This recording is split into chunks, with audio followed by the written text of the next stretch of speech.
Well, what's going on, Cardinal Nation? Man, very disappointing loss tonight. So we lose in this one, uh, 10-7 to the Houston Astros in the second of three.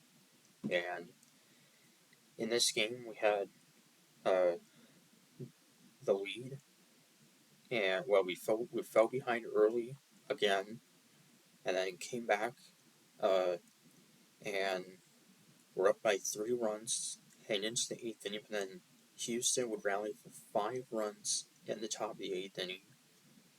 And that was pretty much the difference. Giovanni Gallegos gave up 5 runs in that eighth inning. And, man, just disappointing. I mean, we've dealt with this a lot this year.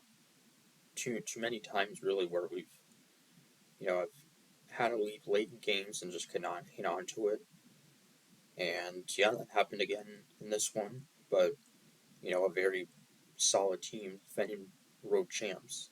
So, anyway, the Astros would take an early 1-0 lead in the top of the first after a leadoff double by Jose Altuve, and then a walk to Alex Bregman, and then Kyle Tucker with an RBI double to make it 1-0 Houston, and then Jose Abreu sacrifice fly to give them a 2-0 lead, and then Jeremy Pena, the World Series MVP, would give them a 3-0 lead. So obviously it was still early on, but that was not the start Miles Michaelis wanted.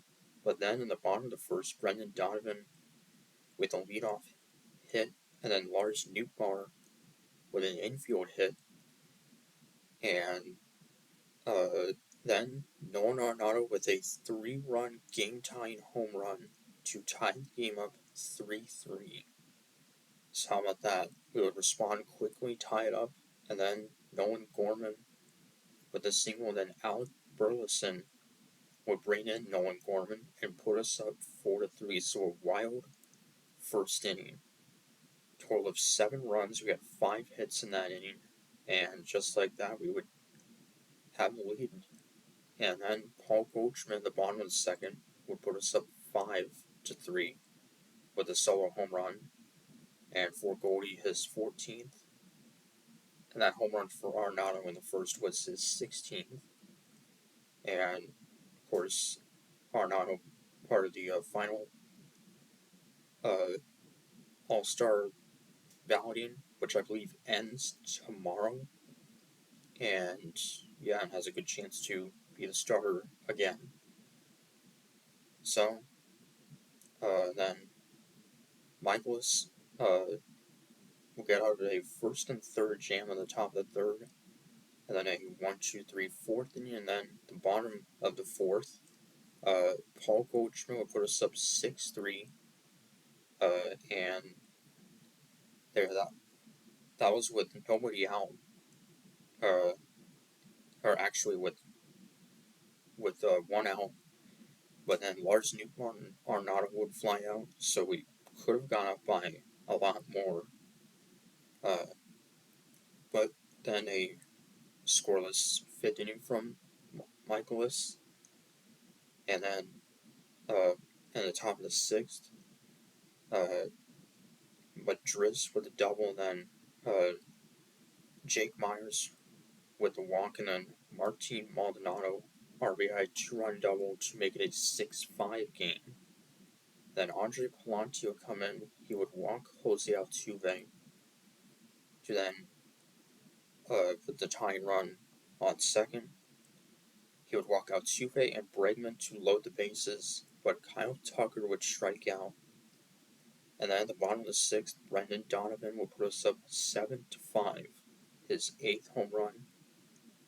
Chris Stratton, a 1, 2, 3, 7th inning, and we would strand 2 runners in the bottom of the 7th inning.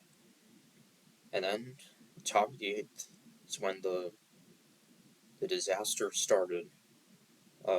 Single and then a walk, and then a 3-run home run by Jose Altuve. Just his 4th home run. He missed like the first month of the season with an injury. And then a double, and then Jose Abreu with a 2-run home run to give the Astros a 10-7 lead. And yeah, so that was just not good. And Gallegos, who before this outing was pitching pretty solid, and just fell apart for him. So, and the Astros just ran the bases loaded in the ninth, so it could have been much worse. But 1, 2, 3 bottom of the ninth for the Cardinals. So, just disappointing. The Cubs lost, but the Reds, Pirates, and Brewers all won. So, hopefully, we can take the series tomorrow night. We'll have Adam Wainwright on the mound against J.P. France for Houston, a rookie pitcher. So, Wainwright, who has not been doing too well, did not do well in his last start in London. But then 2 starts ago, he went 7 innings, or at least pitched into the 7th inning. So, hopefully we can bounce back and win the series. So till Thursday, Colin, saying go Cards.